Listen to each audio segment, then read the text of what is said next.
नमस्कार दोस्तों, ब्रह्मांड आयुर्वेद की इनफर्टिलिटी सीरीज में आपका फिर से एक बार स्वागत है। आज हम बात करेंगे गर्भ संस्कार की। जी हाँ, गर्भ संस्कार। मैं आपको बताना चाहूँगा, गर्भ संस्कार मतलब किसी तरह का डाइट करना नहीं होता, बहुत ज़्यादा योग करना नहीं होता, किसी बुक को पढ़ना मतलब गर्भ संस्कार नहीं होता।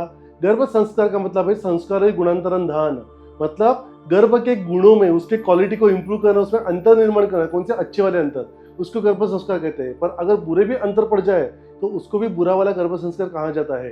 अगर आप सिर्फ किताब पढ़ोगे, आपको लग रहा है कि गर्भों में संस्कार हो रहे हैं और घर में वातावरण एकदम निगेटिव है, तो याद रखना ये निगेटिव गर्भ संस्कार भी हो सकता है, उसका निगेटिव यूज भी होगा।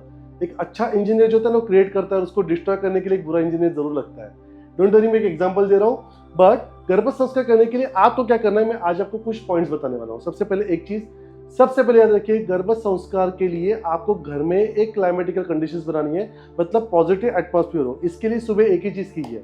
मेरे एक केस में जो मेरे फ्रेंड थे, उन्होंने कहा कि डॉक्टर अक्षय, हमें ना गर्भ संस्कार करना है, तो हर महीने हम आपके पास क्लास ज्वाइन करना चाहते हैं, उसके लिए हम चाहिए उतनी फी देना चाहते हैं। मैंने कहा मुझे कोई फी देने की जरूरत नहीं, मेरे पास आने की जरूरत नहीं है। अच्छा डॉक्टर वो होते हैं जिसके पास समय नहीं होता, तो आप मेरे पास बताइए, आप खुद की हेल्प खुद कर सकते हो। उन्होंने कहा कैसे?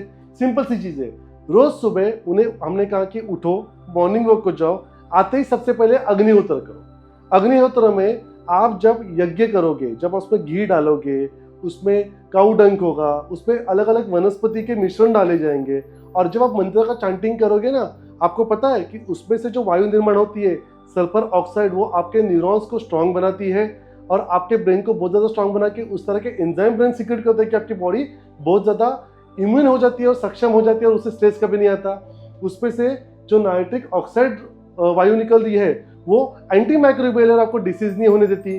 और सबसे इंपॉर्टेंट है, जब आप उसमें भीमसेनी कपूर डालते हो और घी का मिश्रण है, इनमें से जो वायु निर्माण होती है ना, वो आपके ब्रेन को सूदिंग इफेक्ट देती है, और उसी के साथ आप शांत हो जाते हैं। घर का पूरा एटमॉस्फेयर पॉजिटिव कर देती है, नेगेटिविटी पूरी तरह से दूर चली जाती है। आपके यज्ञ को सूर्य के सुबह के प्रकाश के किरणों की उपमा दी गई है, और इसलिए ऋग्वेद की शुरुआत भी यज्ञ से की गई है। तो आप सिर्फ अग्निहोत्र करो, बहुत आसान है। कैसे करना है वीडियो में जरूर बताएंगे, डोंट वरी। उसके बाद ये सिर्फ उस महिला का काम नहीं है, घर के बाकी सदस्यों ने भी गर्भ संस्कार में हिस्सा लेना होता है। तो हमने उनके हस्बैंड को कहा, जो मेरा फ्रेंड था, आप एक काम करो, रोज सुबह एक शंख फूंकना शुरू करो। हमने उनको एक शंख मेरी तरफ से गिफ्ट कर दिया, उन्होंने फूंकना शुरू कर दिया। उसका जो नाद है, कभी भी अगर शंख आपको जानना है ना, तो उसका एक भाग आपके कान को लगा के देखिए, ओम की ध्वनि सुनाई देगी। वो सबसे ओरिजिनल शंख है।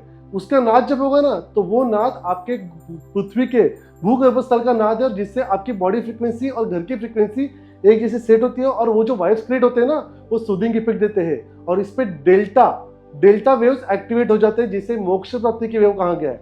थर्ड, हमने उनको कहा कि अग्निहोत्र, उसके बाद शंख, और तीसरा सबसे इंपॉर्टेंट चीज हमने उनसे कहा कि एक काम कीजिए, सात्विक आहार लीजिए। दाल चावल सब्जी रोटी घी, ये हमारा सात्विक आहार है, बाकी कुछ नहीं करना है। याद रखिए, हम नॉनवेज के खिलाफ नहीं है। एज ए ट्रीटमेंट ये हमेशा अच्छा है, पर आप अगर टेस्ट लेने के लिए खाओगे तो आपका बच्चा भी वैसा ही आएगा। तो वेज खाना खाइए, उसे एंजॉय कीजिए हर महीने के हिसाब से। याद रखिए, पहले महीने में अगर आप वो बुक पढ़ोगे, तो अभी बच्चे का ब्रेन डेवलप ही नहीं हुआ है, उसके बुद्धि निर्माण नहीं हुई है, और बुद्धि व्यक्त कब होती है? छठे महीने में, according to Ayurveda, according to Acharya Sushruta. आप छठे महीने में जाकर आपको बुक पढ़ना है, मतलब वो महीने में वो चीजें कीजिए, और उसके लिए आयुर्वेद एक्सपर्ट की सलाह लीजिए। साथ ही में दोस्तों, आपको क्या करना है, सिर्फ कुछ प्राणायाम करने दिन में 5 मिनट के लिए, और आपको आसन करने हैं सिंपल से, जैसे अश्विनी क्रिया है। आपको सिर्फ पद्मासन में बैठना है। अगर आपको पेट हेवी हो रहा है, तो आपको सिंपल से किसी आसन में, जैसे कि हम करें वज्रासन में, बैठ के आपको सॉल्व करना है। ये भी अगर करोगे तो गर्भों के ऊपर अच्छे संस्कार हो जाएंगे। याद रखिए, गर्भ संस्कार सिर्फ वो प्रेग्नेंट लेडी की जिम्मेदारी नहीं है, घर के हर सदस्य की जिम्मेदारी है। अच्छे से रहो, घर अच्छा होगा, बच्चा भी अच्छा आएगा।